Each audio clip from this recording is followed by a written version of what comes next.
পরবর্তীতে আমরা যখন জানতে পারি 18 তারিখ ওই সন্ধ্যায় আমাদেরকে প্রথমবারের মতো নিয়ে যাওয়া হয় রাষ্ট্রীয় অতিথি ভবন, যেটা পদ্মা, সেখানে ওইখানকার ঘটনাটা ছিল, আমরা যখন ওইখানে আমাদেরকে একটা রুমে নেওয়া হলো, আমাদের চোখের কাপড় খুলে দেওয়ার পর আমরা দেখি আমাদের আশেপাশে ডিজিএফআই, যেহেতু তাদের আলাদা কোনো পোশাক নেই, পোশাক ছাড়া প্রায় অফিসার আছে 20 থেকে 25 জন।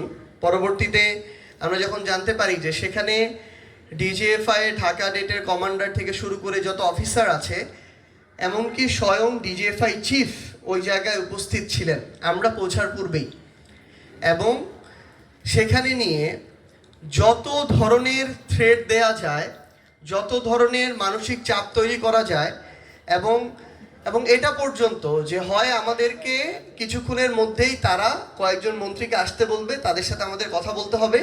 ইতিমধ্যে আমরা সোশ্যাল মিডিয়ায় দিয়েছি আমাদের প্রাইভেট বিশ্ববিদ্যালয়ের প্রায় 60-70 জন ভাইকে ইতিমধ্যে হত্যা করা হয়েছে। মিডিয়ায় দেখানো হচ্ছে 15-20 জন, কিন্তু আমাদের কাছে প্রাপ্ত তথ্য অনুযায়ী প্রায় 60-70 জন। 18 জুলাই যেদিন আমাদের প্রাইভেট বিশ্ববিদ্যালয়ের ভাই বোনের রাস্তায় নামলো, তো আমরা ইতিমধ্যেই সোশ্যাল মিডিয়ায় লিখেছি রক্ত মারিয়ে সংলাপ নয়, এবং এটা সম্ভব না। আমরা এটা ডিসিশন নিয়ে নিয়েছি বিকালের মধ্যে যে আমরা আর কোনো সংলাপে যাব না। সংলাপ